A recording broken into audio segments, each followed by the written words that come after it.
예, 다음은 비파괴 검사입니다. 비파괴 검사는 기계안전기술사에서는 정말 중요한 단골 문제고요.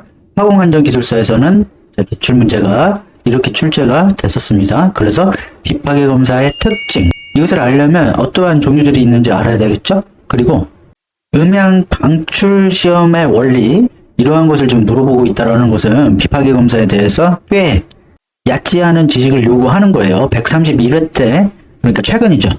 그래서 이 비파괴라는 것은 어떠한 것을 검사하는 거예요. 결함을 검사하는 건데 파괴하는 방식이 아니라 비파괴 방식으로 검사하겠다는 겁니다. 원래 검사를 제대로 하려면요, 제일 박스라는 게 뭔지 아세요? 그냥 이 재료를 막 내리 찍어가지고 부셔보면 됩니다. 어떤 힘을 가하고 부셔줬어. 그러면 이 정도 강도에 견디는 거야. 아니면 원래는 이 강도를 견뎌야 되는데 아예 보니까 못 견디고 부셔졌어. 이거 어딘가 내부에 결함이 있었나 보다. 이거는 파괴 검사죠. 그렇죠? 그런데 비파괴 검사는 이렇게 매력을 줘서 파괴를 일으키면서 주는 검사가 아니다. 그렇게 이해를 하시면 되겠습니다.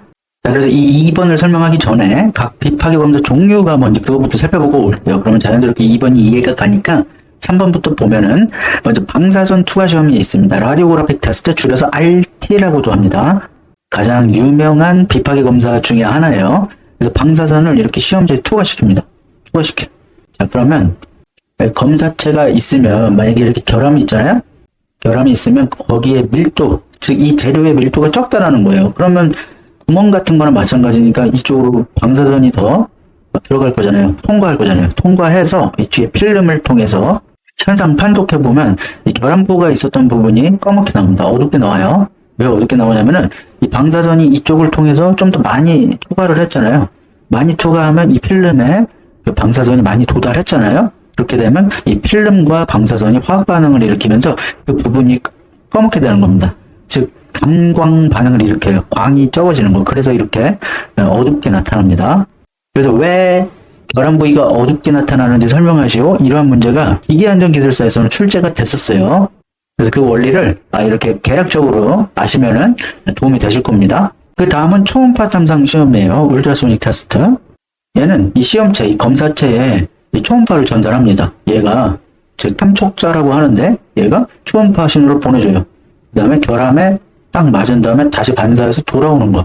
그걸 가지고 반사량, 시간 정도에 따라서 결함의 크기나 위치를 판독하는 겁니다. 그리고 검사자의 숙련도에 따라서 결과가 많이 달라져서 신뢰도가 좀 낮습니다. 이러한 탐촉자가 받은 신호를 또 이 정기적인 신호로 변환해서 이 UT 머신에서 표현을 하는 것을 또 잘 판독해야 되고요. 그런 모든 요소들이 이 숙련도에 따라서 그 판독 능력이 달라질 수가 있습니다. 그리고 검사법의 종류에는 이렇게 크게 세 가지가 있습니다. 펄스 반사법은 좀 아까 설명했던 것처럼 펄스를 준 다음에 다시 반사시켜서 받아보는 것이고, 그 다음에 투과법은 여기를 투과시키는 겁니다. 여기서 쏴서 이렇게 투과시킨 다음에 여기에서 신호를 수신해서 초음파의 쇠약 정도가 얼마 정도 되느냐, 그것을 통해서 검사하는 것이고, 공진법은 특정 주파수일 경우에 시험지 속에서 공진하는 상황을 근거로 라미네이션 같은 결함을 검출합니다. 이게 무슨 뜻이냐면은, 공진은 일단 이 의미가 어떻게 되냐면, 공진은 외부에서 주어지는 힘이든 물체가 갖고 있는 것이든 뭔가 주파수가 있어요. 이 물체가 갖고 있는 거 고유 주파수가 있으면 외부에서 주어지는 것은 이제 강제 주파수, 이렇게 생각하시면 되는데, 이 두 개가 만약에 일치를 해버리면요 엄청난 진동이 발생합니다. 이것의 한 예를 들어 드릴게요. 바람이 이렇게 불어. 바람이 외력이잖아요. 근데 거기 다리가 있어요. 다리가 이렇게 설치되어 있다. 그런데 어느 순간 이상하게 다리가 막 휘어지고 이러한 경우가 발생하는 상황이 생깁니다. 자, 이 영상 한번 볼까요? 이걸 예로 들은 건데, 이 다리를 보면 이렇게 완전 출렁대요. 엄청 무서운 거예요. 이거 엄청난 겁니다. 종이장처럼 춤을 추는 거. 결국에는 무너져 내립니다. 과학의 힘으로는 어떻게 설명이 안 되는 것 같은 현상이에요. 그러한 것이 바로 공진이라고 합니다. 주파수가 일치할 때 생겨버려요. 그래서 특정 주파수일 경우에 이 시험체에 이 쏴준 게 공진을 일으킬 수 있거든요. 그러한 것을 근거로 해서 결함을 검출하는 거예요. 어떠한 결함이 갖고 있는 그 고유 주파수랑 이 쏴준 게 일치하면서 공진 현상을 일으키면은 그것을 통해서 결함이 있구나 라고 검출하는 게 바로 공진법입니다. 자, 그리고 자본 탐상 시험은 뭐냐면 이렇게 시험체에 자장을 먼저 걸어줍니다. 자장을 걸어준 다음에 그러면 자화가 되겠잖아요. 그렇죠? 자화가 됐으면 거기다 자분을 이렇게 적용해 줍니다. 자분. 그러면 이 결함 부분에서는 누설 자장이 발생합니다. 누설 자장이 뭐냐면 얘가 원래 이 자장인데 이렇게 흘러가다가 이렇게 결함이 있으면은 누설돼 버려요. 밖으로 좀 누설돼.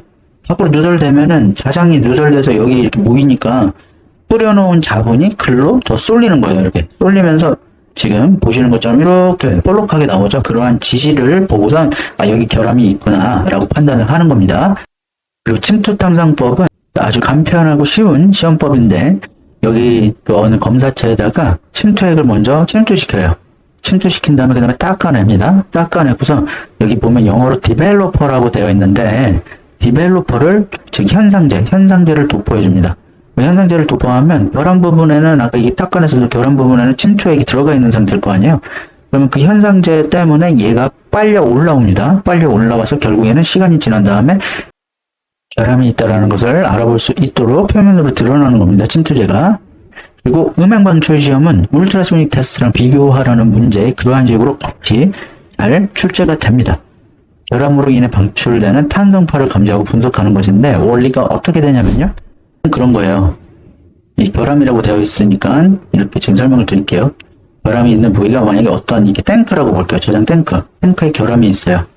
자, 그러면 어떻게 되냐면 먼저 이 결함이 있는 부위를 찾아내기 위해서 이렇게 센서를 붙여놓습니다. 센서. 그러면